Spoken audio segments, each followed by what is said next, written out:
Hello everyone, this is Karite, and I am going to be playing some Bloodborne. In fact, I'm probably going to try to do a playthrough of this game again. This is probably my favorite game of all time, because I've beaten it 4 times, and I just love it beyond belief. So, this character is actually... Can I zoom in to his face? It's not going to let me. It's not going to let me do that. I'll show you in a second. This character is actually my Jon Snow character that I made, except I added a little scar to his face just because I had to differ it up somehow from the other one I already have. But I just thought I did good. So I saved it and I'm using it again. So we'll go ahead and finish the contract. I went ahead and did all that because no one wants to see that mess. It takes forever. And the class I started with is professional, which gives you the maximum skill to start out with, because I'm going to try and make this guy a skill character and put the rest of my points into Blood Tinge, because I think I want to try to use Simon's Bowblade as one of my main go-to weapons here. And cutscene. Give me my cutscene. Yeah. Good. All signed and sealed. Now, let's begin the transfusion. I'd be more focused on making sure all the cutscenes come through clearly, making sure everyone saw all of it and everything, but this game's been out a while. I've played through it over and over and over again. I don't really know how many people care. I'll let the cutscenes play, but I'm not going to worry too much about talking over them and whatnot. So, we'll just let this one play out and go through again. I guess as I go through, I can also talk about some of the lore points that people like WAAAAY have done a lot of research on, done a lot of figuring out on. And I'll probably miss most of what I'm looking for, but I will do my best. This is my own fan theory. I feel like the part here where the beast catches on fire has some sort of semblance to the blood in general. For instance, Lawrence is a giant flaming cleric beast, and it's possible that he may have been burned to death, and that's how he died. I'm talking about Lawrence in the DLC. And then there's also Lady Maria, who uses normal weapons, switches to blood, and then she switches to blood, but that blood gives off fire because it's so hot, it's literally burning the oxygen. Which is the coolest thing, I have to say. And another thing that never really gets answered for you is these messengers, which... You see them here, and then they follow you throughout the entire game, but they're never really harmful in any way. And then you find out later that the, what are they called? The Winter Lanterns. The doll bodies with the giant brains on top. Those brains are actually a combination of those messengers. And it just makes me wonder, like, maybe they only exist within the dream. Maybe only hunters are able to see them. I'm not really 100% certain on what that's talking about. So here we go. Here's our message. Seek pale blood to transcend the hunt. And so we do. Because every Souls game has got to start you off with a goal. And you'll never know what on earth you're supposed to do to reach that goal. But you go forward anyways. Oh my god, it's like a metaphor for life in a way. Anyways... Let's not fight you because I don't feel like dying right now. What I usually like to do is I just sprint through. Forget the items for now. Get these doors open and go ahead and get up to the first lantern. This isn't a speedrun by any means, but I mean, I'm going to be going moderately quickly through it because I've already beaten it a few times, so I know what I'm doing here. But I will try to be grabbing every single item that I can get my hands on as I go through the game. Okay. And I always like to do a little bridge shot. Yeah. I think it would have been a little interesting if after the screech you could look over and you could sort of see him jump off the bridge, but you can't get like enough of a... Oh my god, wait. I forgot he can climb. He just follows you up the ladder if you're not quick enough to go back to the hunter's dream. But I think, since this is a skill build mostly, I think I'll go with the threaded cane to start. And I like the pistol better because the pistol's quicker to shoot. And yeah, the blunderbuss has got the spread, but I'm usually close enough to the enemies to where accuracy isn't that big of an issue. So I'll go for the pistol.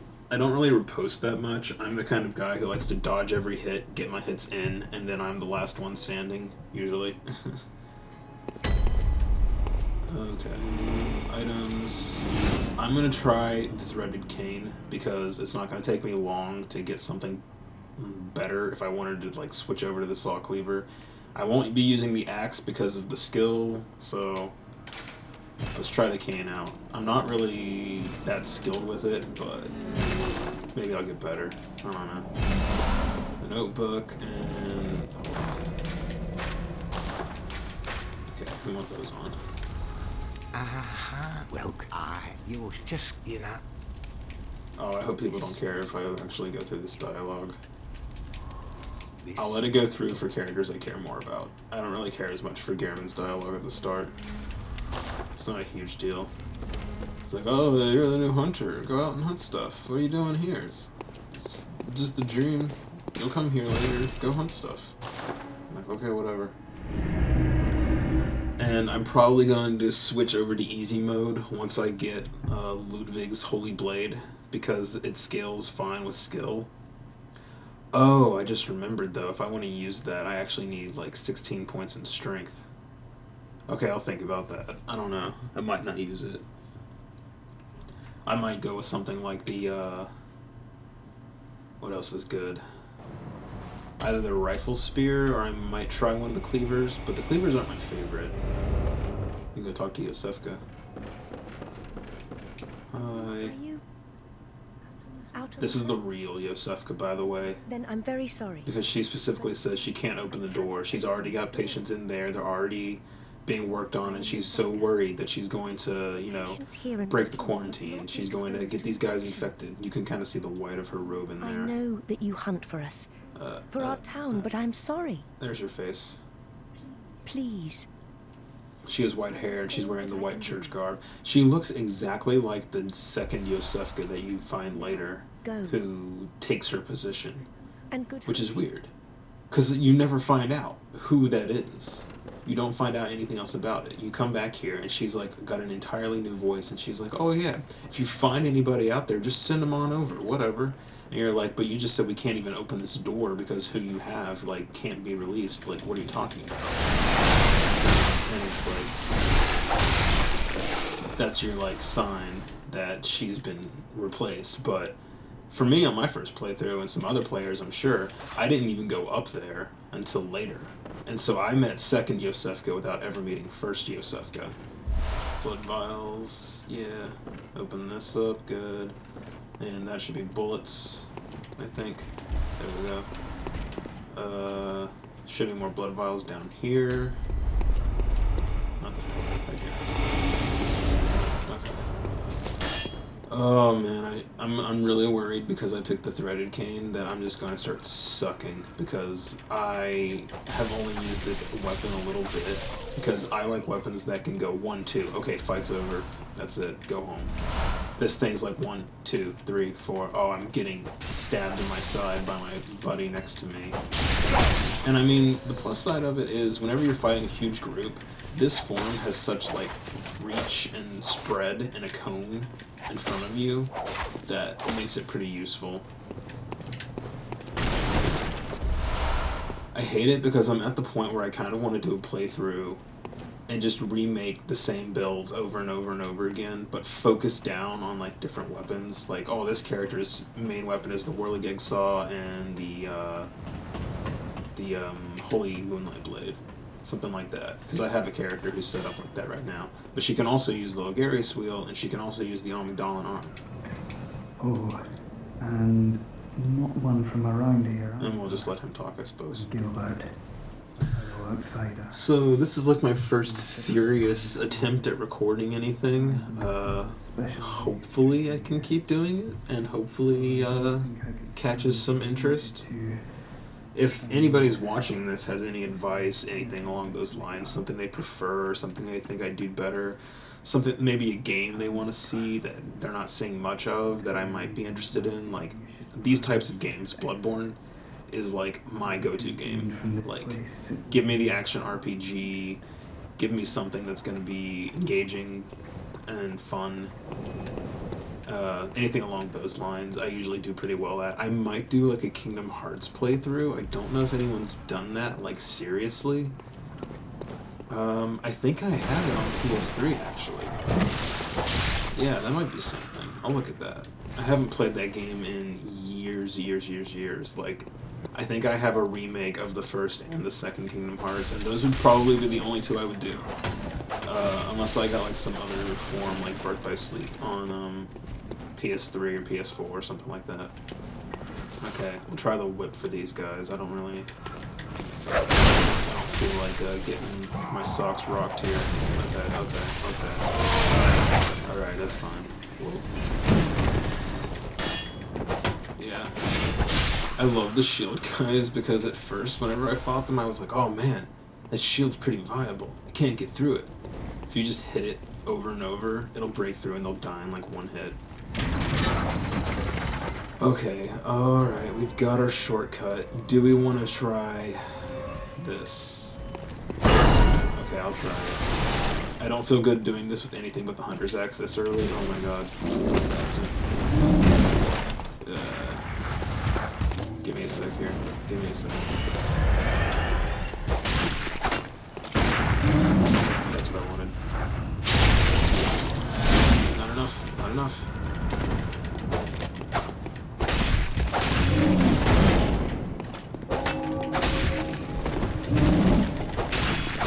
Nice. I got kind of lucky there. He didn't use any of his wide sweeping attacks whenever I got that riposte.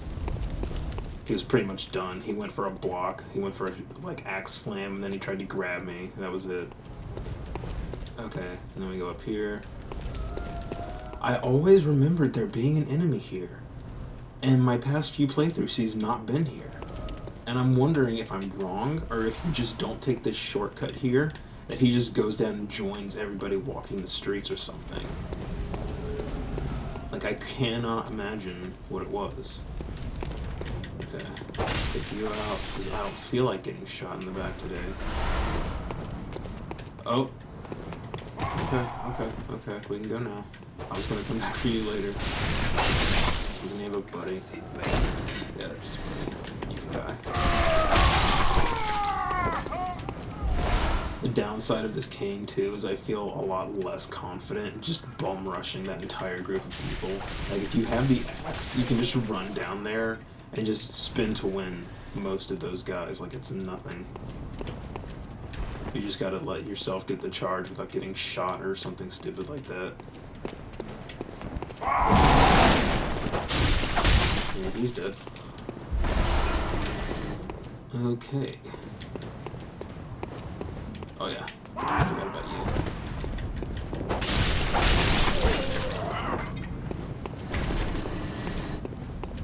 So, let's see here. I think a lot of the really interesting things and some of the looks of what you can see in the game is just like the fact that there's a burning corpse of one of those giant wolf beasts that you saw previously, but literally all of these villagers here have already begun the process in transforming into something like that. Okay, give him a sec. They're all gonna start walking around. Or at least get them out of the bed. Okay, that's two. Oh yeah, these three are going down the center of the street. Hold on.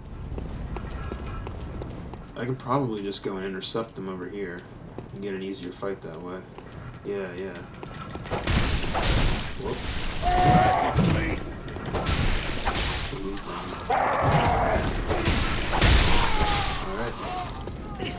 Kicks them out. And we'll just go back up this way.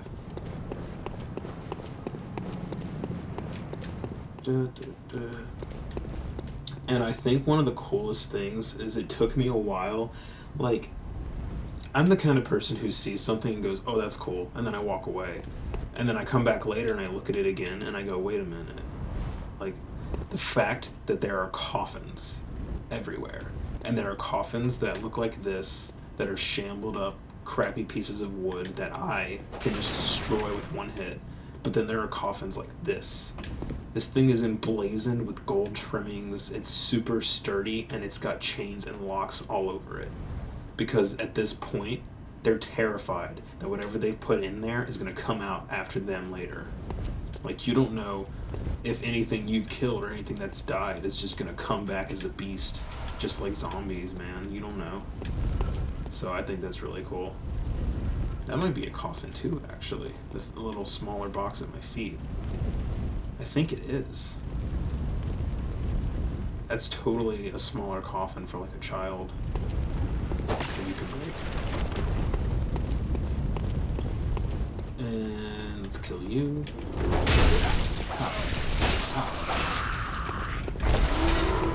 Who knows, maybe I'll actually like the threaded cane before I'm done with it. The thing I don't like is whip forms are fine, but I like whip forms that are like fast, reaching, and damaging. This is mostly reaching, and the speed is not as good as what I can get from this. So let's get some attention here. Not get hit by the bullet. At least I can kill this guy. Oh, these gunmen suck. These gunmen suck. God. No.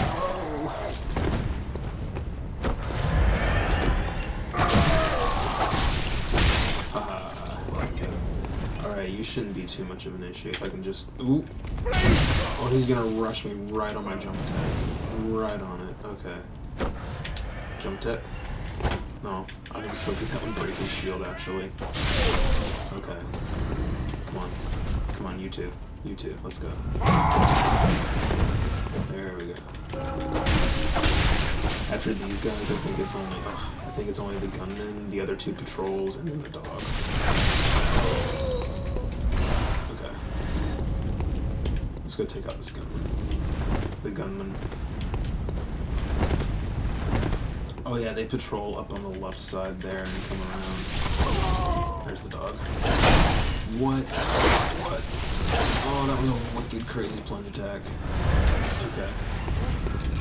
Okay, you need to die. You're a problem. And then it's just those two. Easy peasy. I absolutely love this courtyard here at the start of the game, because you kill a couple of these guys and you're like, oh, this game's easy, this is so much, like, there's nothing, like, no challenge, whatever. And you fight bigger groups in the street and you're like, okay, more numbers, it's pretty, you know, pretty dangerous. And then you get to the main courtyard and you see all the people and you're like, no, I'm done, this is too much. But then you beat it, and it gives you that Souls feeling. Also, I was 100% certain that this was going to break open and I was going to get killed my very first playthrough, because it just has that effect on you from other Souls games. Like, you just know there's a voice, there's a guy banging on the door, that's a trap. That item is a trap.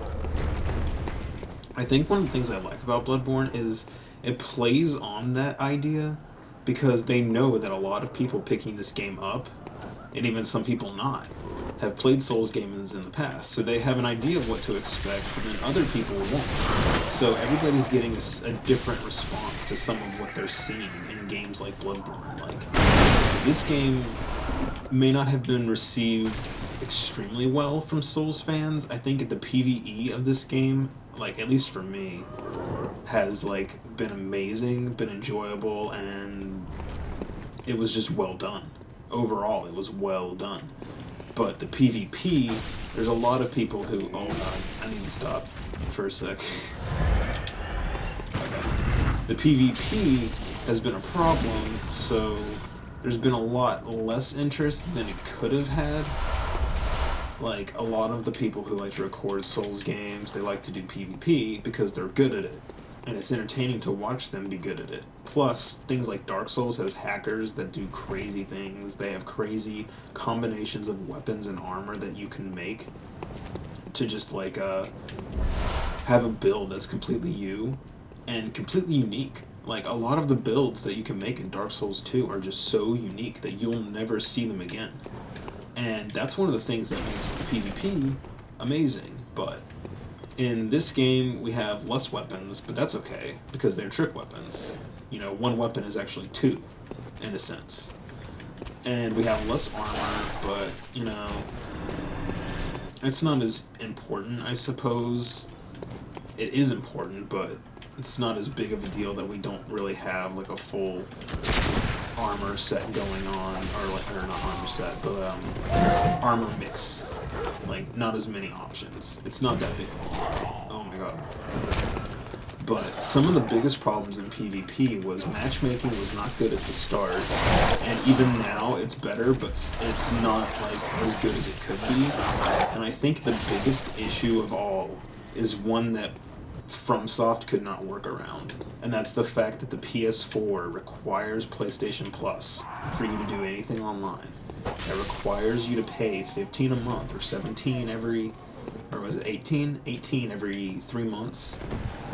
And no one wants to pay for PvP that's just not as enjoyable as something they could get for free. Like, what's the point in paying that $15?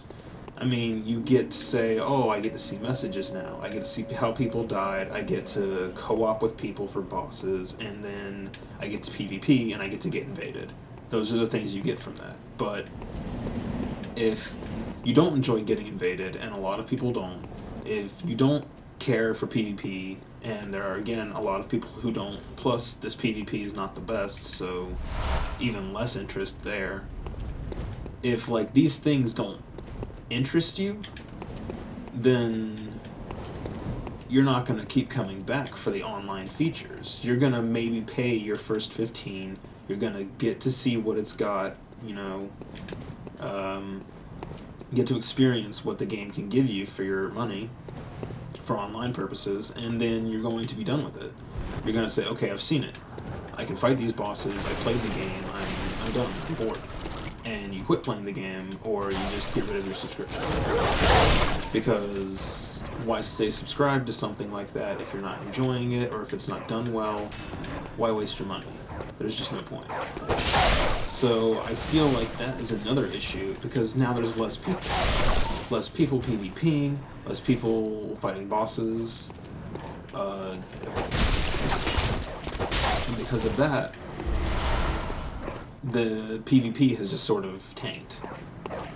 Whereas in Dark Souls 2, it's still going strong because Scholar of the First Sin is still recent somewhat. You can play that on your PC, you can play that on any other console, and you can, because of that, PvP as much as you want to. You know, you make multiple characters, you end up learning how the game works, and you can speed level them pretty quickly, just like in this game, just like in any other Souls game. And all you really need to do is say, okay, what armor do I want? What weapons do I want? What spells do I want? How am I building my character? And in Dark Souls 2, even, you have multiple opportunities to re-roll your entire character's spec. So in this game, I decide, okay, I'm going to make this character a skill character. I get up to 50 skill, I play around with some of those weapons, and then I find one I really like, but guess what? Maybe it's a strength blood tinge weapon, for instance, the Bloodletter. And I say, oh, I can't use that on this character. I can't even equip that on this character. I don't have the stats. And because of that, there is a lockout, in a sense. Like, I could make one character and level up that one character, get every single weapon in the game, every piece of armor in the game, and then I can say, okay, I'm going to make a build. It's going to be strength. I'm going to use a greatsword. I'm going to try it for PvP. Okay, I tried that build. I had fun with that build. I want to try something different. In Bloodborne, it's like, okay, time to make a new character. But in Dark Souls 2, it's like, okay, time to go back to the start of the game, use one item, and then just put my points where I want them. And I'm done.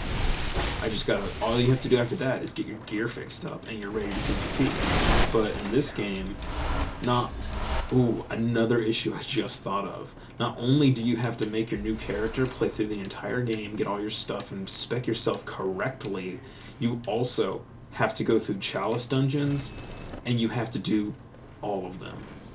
just to get like decent gems. Gems that are going to give you that edge in PvP, because if you can kill an opponent who's a lower level than you, or less gear than you, less, you know, whatever, if you can kill them in 2 swings versus 8, that's a huge difference. That's a fight that you can win. And I like PvP in the Souls games. I'm not skilled at any of it yet. And that's because there's sort of that, there's always that feeling whenever you start trying sort of a player versus player thing, and you've got the people who have been doing it for a while, so they already know what they're doing, and then you jump in there and you're just getting wrecked by 80% of the people who you bump into. And so you get a little disheartened, you're like, oh, I don't really know, I don't really want to keep doing this anymore, I'm not having fun. But, oh my god, do I love to watch it. I think it's so entertaining, and I would love to get good at it, actually. Like, if I could, I would love to try and get better at something like that. Okay, there's Cleric Beast. There's my wolf friends, who I will kill at some point, because I kind of feel bad not completing that, so to speak. But I wanted to get this shortcut open. And let me see here. I have a lot of blood echoes, but I can't level up yet. I'm trying to remember the best path here. There's insight this way. Maybe I just want that insight and then to dump these points, because I kind of want some more vit right now. Starting off at 9 vit's kind of low. How much stamina do I get at the start? I get 12? Oh god, okay. Yeah, I'm pumping vit pretty hard for the start. I'm probably going to pump that all the way up to 15 before I start putting points elsewhere. So let's go through here, clear this out, and then I'm going to try and work my way down to those rats at the very bottom, because I know there's a Madman's Insight down there. And that's something else I like about the Souls games. Like, the first playthrough of this game, your like, first thought is, okay, I need to level up. And you get to the Hunter's Dream, and you're like, okay, why can't I? Why am I not able to level? What's the problem? And then you find Cleric Beast, and then you say, oh, I can level up now. I have insight. That must be why I can level up. Like,